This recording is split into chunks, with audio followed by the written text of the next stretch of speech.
Hey guys, welcome back to Paul's Hardware. This is Build Fix, my monthly series where I help prospective PC builders choose the parts for the PCs they want to build, offering my feedback on parts lists that are sent over. This series is proudly sponsored by PCPartPicker, who I will be using to go over the builds. The theme this month is building systems to take back to school, as that is something a lot of people do this time of year. And this month we have 3 builds to cover: a $1,000-ish build featuring an RTX 5060 Ti, and then a couple AM5 builds that both just happened to have white themes, going for about $1,400 to $1,900. Let's see if we can bring those prices down. Excellent! Today's video is brought to you by the Paul's Hardware store on paulshardware.net, the only official source for Paul's Hardware merchandise. Tantalizing t-shirts, brilliant beer sets, high-quality hoodies, and more, all featuring the classic thumbscrew for tasteful and refined viewers, or the 8-bit thumbscrew for tasteful and refined viewers who hate curves. New designs are added sporadically and at random, so head over to paulshardware.net and get some of that sweet, sweet merch right now. Or not right now, after you watch the video. Either way. A couple quick notes before we dive into the builds. My focus is usually on value and performance, with aesthetics coming in third. What I also think should be an important consideration for building your own PC is the upgrade path. If you're assembling your own system, you might want to upgrade it and improve the performance later on down the line, so that's something to keep in mind. And for both of those reasons, most of my recommendations in 2025 have leaned towards AMD-based systems. That's socket AM4, their previous generation, as well as their current generation socket AM5. That's not to say you should completely ignore Intel, but I would only recommend investing in an Intel build if you're getting a significant discount on the prices, like the CPU and the motherboard, as well as investing in a platform that doesn't really have an upgrade path, because we're not expecting any new generations of CPUs to launch on socket LGA 1851. Lastly, if you'd like to participate in Build Fix, I highly recommend subscribing to my YouTube channel, because I put a post up like this one. Usually the day before I shoot this video, I include a poll. The poll is really not related to the video itself, but last month I had a bunch of alcoholic options and people were like, where's water? So now we have 4 different water choices. Definitely a range of feelings about these 4 different water icons, but it looks like the Spurt came in second, just behind the full-on Deluge. All right, let's take a look at our first build submitted by Naughty K5D. This is an AM4 build, which is AMD's previous generation, so we're not expecting any new CPUs to launch on this platform that originally came out in 2016. So upgrade path is limited, but that said, you can get some really good deals still on this platform. We have an R5 5600, an air cooler, a B550M micro ATX motherboard, 32 gigs of VRAM, a 1TB hard drive, a 750 watt power supply, an Antec case, an RTX 5060 Ti graphics card, and we're gaming on a 1440 180Hz IPS 27-inch 1 millisecond monitor. A very good monitor that should pair nicely with the 5060 Ti 16 gig, especially with that higher resolution and higher refresh rate. You definitely want a graphics card that has 12 to 16 gigs of VRAM or more. And it looks like Naughty Kid is not based in the US, so prices are a little tough to pin down. But here are all or most of those parts as listed on PCPartPicker. I had to swap in 1 or 2. But starting off with the CPU, this is a solid entry-level 6-core processor, the 5600, and it has been for quite some time. Keep an eye out for deals on this. It was selling on Newegg for $115. Currently going for its pretty regular price of $130. The Arctic Freezer 34 has been replaced by the Arctic Freezer 36. This is a perfectly adequate tower-style air cooler. It can get outperformed by some of Thermalright's similarly priced or even cheaper options, but usually the price difference there is $3, $4, $5, so I didn't bother to swap that out. Because the case we're using is the Antec AX61, which supports full-size motherboards, and because the availability of the B550M Gaming X was not what it used to be, I went ahead and upgraded that to the full-size Gaming X, which gives a little bit more expandability options. But it does have the basic features you'd want in a motherboard, such as an adequate power delivery system for even higher core count processors, a couple M.2 expansion slots so you can add in your NVMe SSDs, and even a USB 3.2 Gen 2 front panel header. So that's a good choice there for about $110. Likewise, the memory was a solid middle-of-the-road solution, the Corsair Vengeance LPX kit. Not about the bling, but all about the performance on this one. For $85, you get 32 gigs, and this is a very solid configuration of DDR4 3200 speed and CL16. And if you're looking at memory speed, you want the speed to be higher. And in terms of memory speed for AM4, DDR4 memory, you probably want 3200 or so like this kit. And if you're looking at an AM5 platform with DDR5 memory, you want DDR5 6000, and then the CAS latency, or CL, should be the lowest possible you can get without spending too much more money than what the average price is. Moving down the line, we have an NVMe SSD. I did swap in this PNY for the one that was listed on the comment. mainly because I really couldn't find almost any A-Pacer SSDs, at least none that were somewhat reasonably priced, but you should be able to get a 1TB NVMe SSD for about $50. And for a budget build, that's plenty of space to get your operating system installed and some games, and you can always add more storage in the future if needed. Next is the graphics card, and the GPU is going to be the #1 impactor of your gaming performance, followed closely by the CPU, but as long as you have a CPU that's decently balanced with your graphics card, you should be fine. So here, the 6-core 5600 paired with a 5060 Ti, I think is a good solution, at least if you're building on the AM4 platform. I use the parametric filter feature here on PCPartPicker to just give us the cheapest 5060 Ti that's available. These are currently selling for their MSRP, which isn't amazing or anything like that, but given that they were significantly above MSRP for the most of the first half of 2025, it's nice that the prices have at least come down to what they're supposed to be. Rounding things out for our case, we have the Antec AX61, a $75 case, full ATX. It's got a side panel window and it ships with 4 fans, so that is right around what I would look for a budget entry-level system. Budget cases are usually around $60 to $80, maybe up to $100, but you do need to consider fans. You should have at least 2 fans, one for intake and one for exhaust in your case. And even better if you can populate more of the fans, especially for intakes, to provide more cool air for the components inside. That said, the fans in this case are only SATA powered. You can't actually plug them into your motherboard and control the RPMs on them, and that's a big drawback for me. So I'd recommend consider spending maybe $10 more on something like a Fantex XT Pro. I've recommended this case many times before, but that's because for me it's kind of meets that standard of having all the features you want for a more entry-level case. You can get it without fans for usually $70 to $75, and with the 4 fans included, it's usually only $10 to $15 more than that. Finally, for our power supply, we have a 750 watt unit. The first player Armor 750 watt unit was not listed on PCPartPicker, so I couldn't add that one. But I have included a link in the video's description to the current PSU Tier List that is the most popular one. It's linked over on the PC Master Race subreddit, and this one's currently being updated and maintained by these fine folks listed here, so I wanted to say thank you to them for their efforts in this category. Many, many years ago, I used to work for Newegg. They had forums called Egg Expert that I was in charge of, and we maintained a PSU tier list that was very similar to this one. So it's great that this is being carried on as a resource for the PC building community, and also thanks to Zach's Tech Tips, because his Discord is where all of these people have been gathering together. So there are many, many power supplies on this list. You basically want to choose a power supply that is C rated at the very minimum, and that would be for budget builds that maybe draw less power. Avoid the E and F tier rated power supplies. But basically, if you found a power supply and you think it's within your range in terms of the wattage, which you should check your graphics card for, look at the wattage recommended by your graphics card, and then position on the tier list where we've got an ABN unit that is PCIe 5.0 compatible, so it does have that 12V2x6 connector, and the 750 watt unit has a C ranking, which is perfectly adequate for our budget build. So the total for this build comes to about $1,000. It's not as budget as it could be. If you look at last month's video, I was focusing on builds that were more in the $500 to $700 or $800 range. But for the next 2 builds, we're jumping up to AM5, the current generation platform. There are still more CPUs that are expected to launch on AM5 in the future. And here we're going to be balancing the forward compatibility of AM5 with the higher prices of AM5, and then just what happened to be both of the builds that I chose are white systems. And there's often a white component tax, where if you're looking for a component and you specifically need it in white to match all of your build, those parts just tend to cost a little bit more. So our first build here was sent over by ThroneSmasher, and I appreciate the going with the theme here because this is a back to school build. ThroneSmasher will be using the build for gaming, college work, and architectural rendering with Lumion. Lumion? Lumion.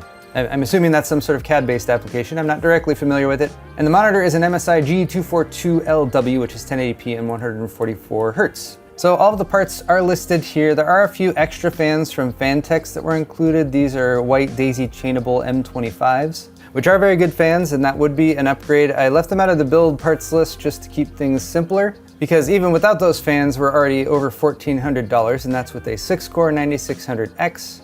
And a similar GPU, the RTX 5060 Ti 16 gig. Once again, this one's just about $30 more because it is the cheapest white RTX 5060 Ti. So on the AM4 platform, the budget 6-core is going to be your 5600, possibly 5600X. I don't recommend the 5500 because it's a cut down chip with half of the cache. But on AM5, we have 2 generations, the 7000 series and the 9000 series. Your 6 cores are the 7600, 7600X. There are some APUs that are labeled as 8000 series. Those have integrated graphics, so I actually talked about that last month. These are potential options if you're doing a budget build without a graphics card that you want to upgrade a graphics card to in the future. But if you're going to be getting a discrete graphics card right out of the gate, I'd recommend either the 7600X, 7600, or 9600 or 9600X. The 9600 is way too expensive at around $300. That's ridiculous, don't get that. So you got the 9600X, which has the newer Zen 5 architecture. The 7000 series has the older Zen 4 architecture. There's only about a $10 price difference between them. So all this is to say, I think this is the right choice of going with the 9600X. I don't think there's very many other choices right around 200 bucks that you could potentially upgrade to.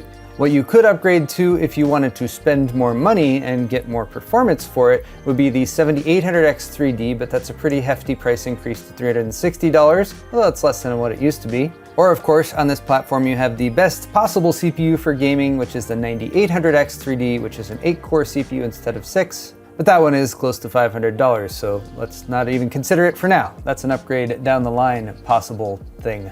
Oh, the last one I would point out would be going from a 6-core to an 8-core. If you are doing a crossover system where you're going to get a benefit from having more cores and threads in your system, which might totally be the choice for doing schoolwork or CAD work, that sort of thing, then I would say going with the 9700X would be an upgrade in the middle. It doesn't cost as much as a 9800X 3D or 7800X 3D.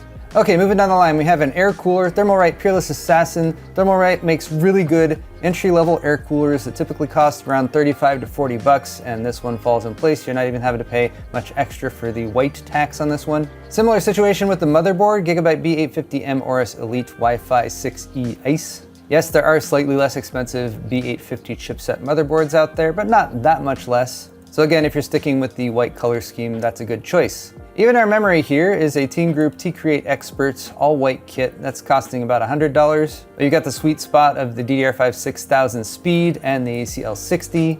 I think that makes it like a 10 nanosecond kit or something along those lines. So here again, you're not paying too much extra than you would if you weren't going for a white system. The number one component in this build that I think was mischosen, or perhaps this was something that was being carried over from an old system, which is totally fine in that case, but I would not pay over $200, which is the current price for a 2TB MX500, which is a 2.5-inch SATA drive. You want an NVMe SSD that uses the M.2 connection. So let's quickly hunt down a better SSD. I'm gonna go for M.2 2280 for the form factor. There are different sizes of M.2 drives, but like 95% of the ones that you'd use for a consumer PC are here. Oh yeah, and capacity, we want more capacity. So looking at about 1 terabyte and up, and if we sort by price per gigabyte, ascending, of course, we can see that the best value for an NVMe M.2 SSD right now is the 2TB drives. We actually have a 4TB drive jumping in there as well. So here you can see you should be spending about $50, maybe $50 to $60 if you want to get a 1TB drive, and maybe about double that if you're going for 2 terabytes. You can look at the interface and look for like a PCIe Gen 4 drive, but that's not always the biggest impactor on the drive's actual speed.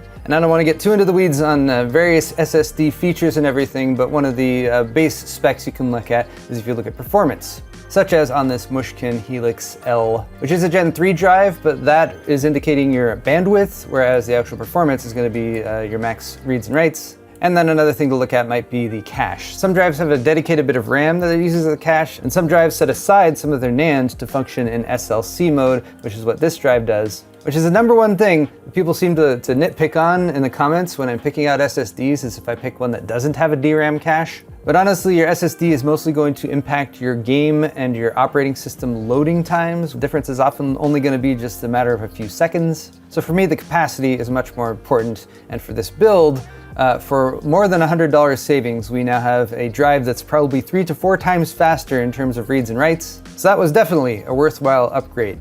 Rounding things out though, we have a white RTX 5060 Ti 16 gig, about $460 is the cheapest for that one. Those Gigabyte Eagle cards do a good job. And for our case, we have the Lian Li A3 Micro ATX. This case is actually in my living room right now with my HTPC. ThroneSmasher actually chose the wood and glass version of this case, but they also asked for feedback on airflow, upgrade paths, etc.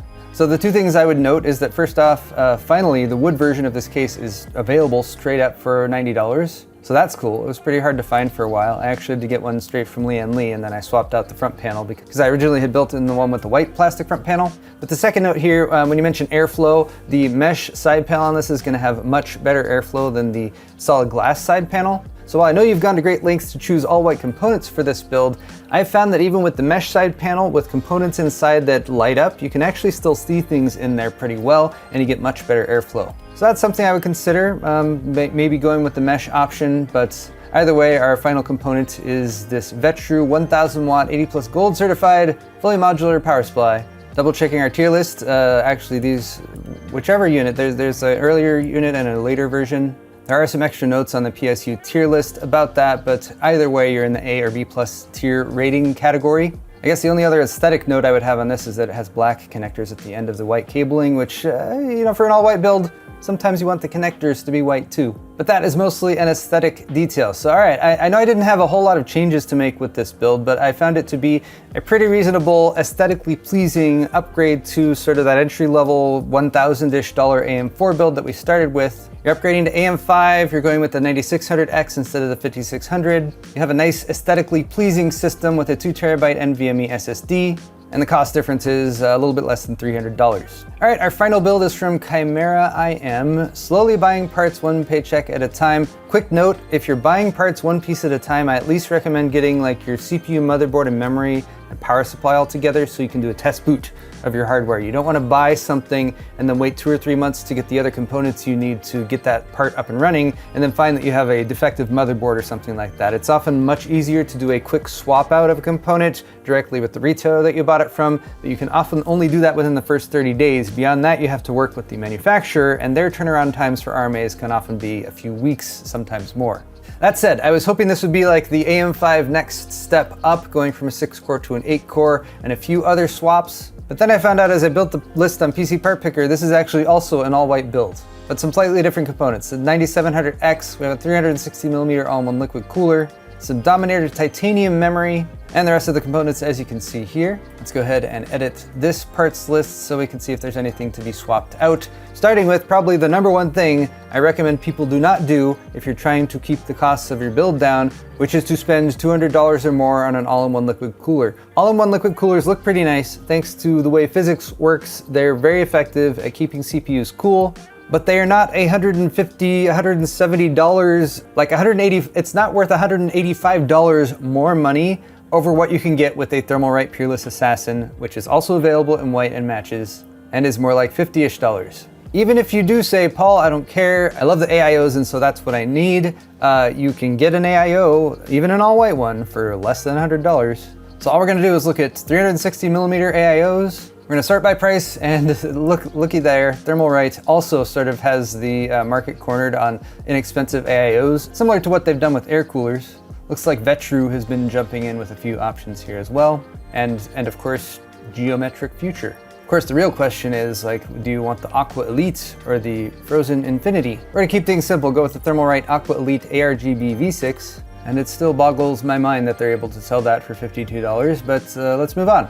For our motherboard, we have a similar story to the second build. It's an ASRock B850 Steel Legend. ASRock has gotten some negative feedback for some of their AM5 offerings. They were killing X3D processors at a higher rate than normal. That said, this problem has supposedly been fixed, so if you do get an ASRock AM5 motherboard, make sure you upgrade to the latest UEFI BIOS when you get the board. And again, here we're not paying too much of a premium. As long as you're keeping it sub $200 for your AM5 motherboard, I think you'll be just fine. I do think this memory is overpriced. Corsair's Dominator titanium memory I used in a recent build, the build I did for my brother-in-law Alex. It's real nice memory, it looks beautiful. Functionally, it is exactly the same as memory with the same specs that costs $50 to $100 less. So looking for another DDR5 kit that's 32 gigs or 2x16 gigs, DDR5 6000 or better. And then you want the cast latency or the first word latency to be as low as possible. So around CL30 is typically a good sweet spot to aim for. So here there's a silicon power kit that would do just fine and also has a white heat spreader. That's available for $85 to $90.